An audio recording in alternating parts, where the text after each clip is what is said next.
Hello everyone. Part 2 muna tayo.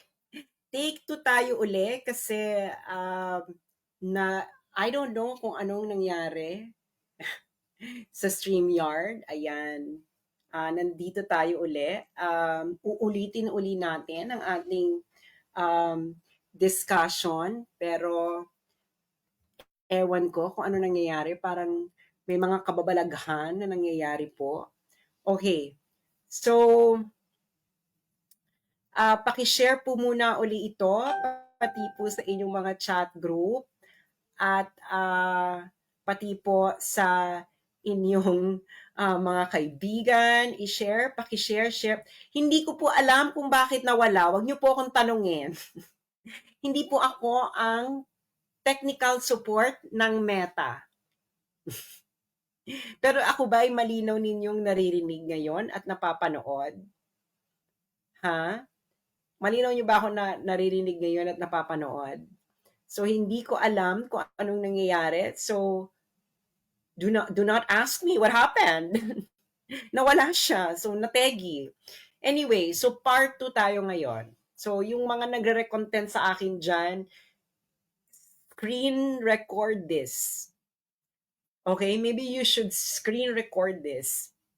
Lalo na yung mga nagre-content. Okay. So ngayon, uulitin natin from the top. Kasi nga nawala. Okay, nawala. So ulitin natin. So, paki-share po muna ito ngayon para maraming makapanood at makakinig. At sana ay share nyo sa inyong mga chat groups, sa inyong mga Facebook groups, at kung saan-saan pa. Yung mga nasa bahay, yung mga nagre-content, I advise that you video record this.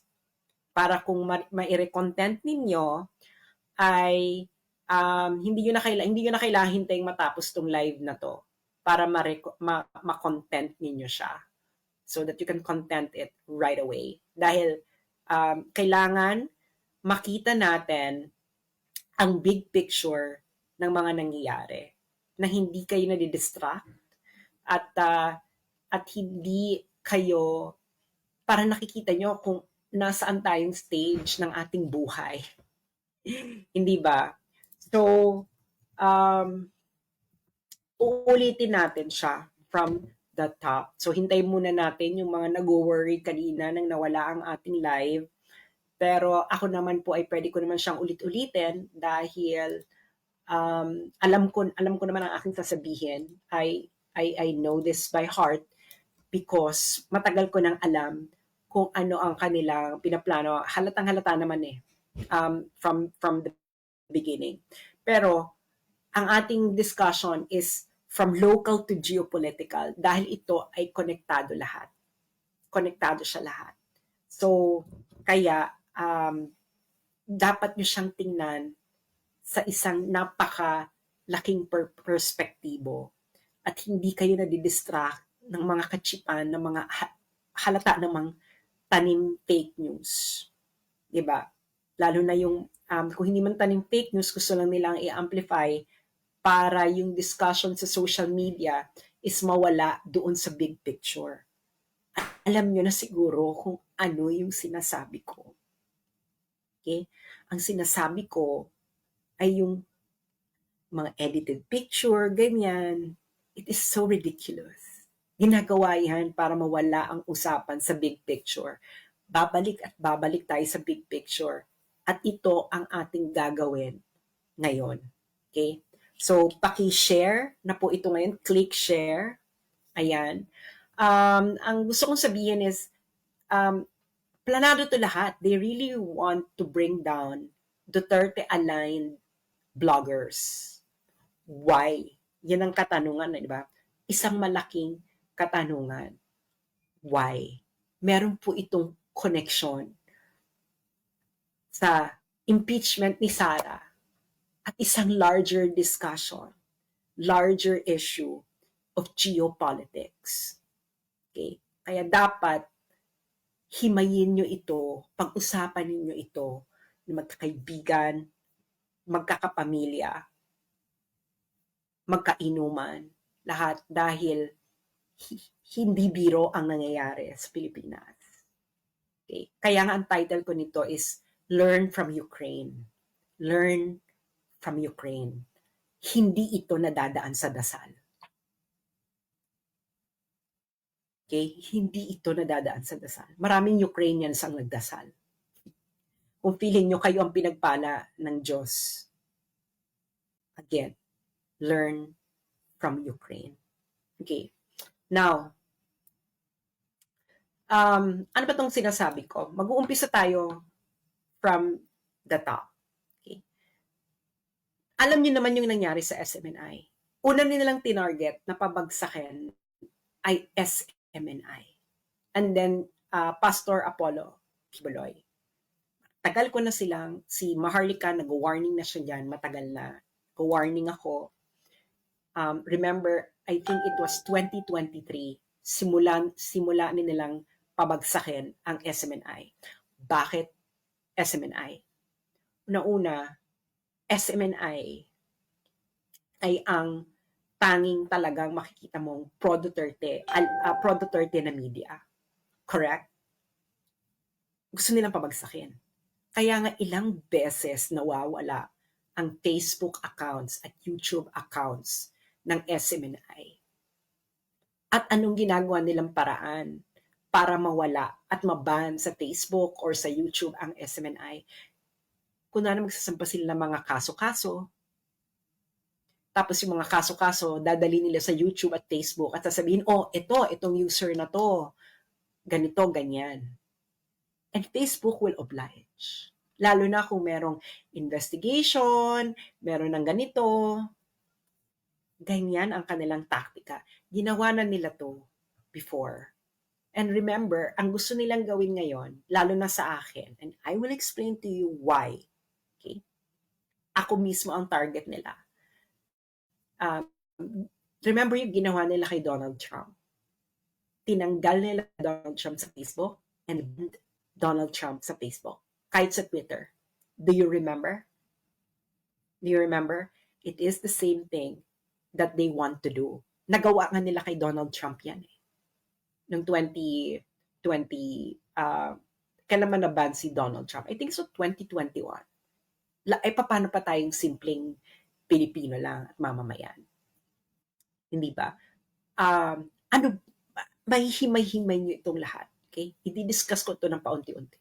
Uumpisahan na ngayon natin sa sinulat. May battle plan talaga sila because katulad na rin ng nireport ng Rappler. Okay? This is a report by Rappler. January 16, 2025.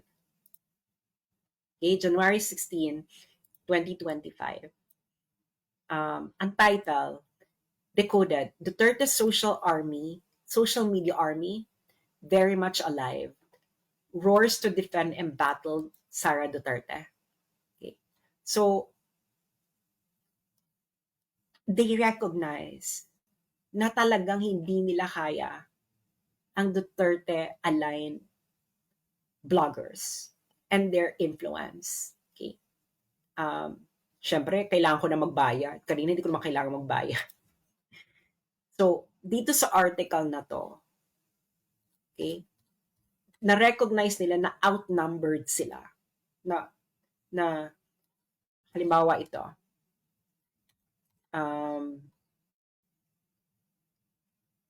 at this point though, the Duterte network seems to have the upper hand in dominating the discussion on Facebook.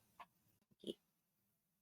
Ayan ang kanilang recognition na nagdo-dominate ang mga Duterte supporters, Duterte bloggers, tayo ang nagdo-dominate sa Facebook. Okay? And then, syempre, sino ang special mention nila dito na blogger? Ako. Okay?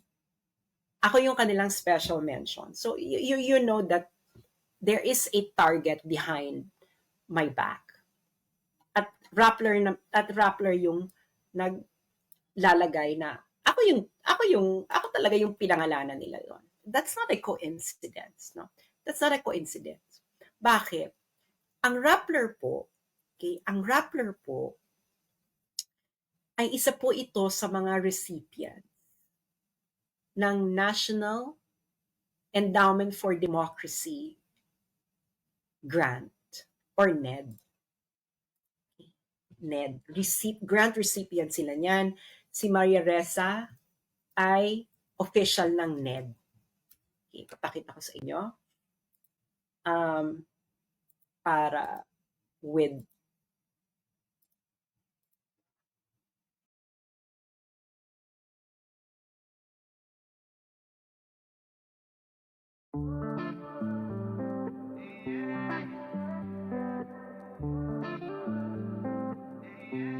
every time I show you vibes, you cannot see it.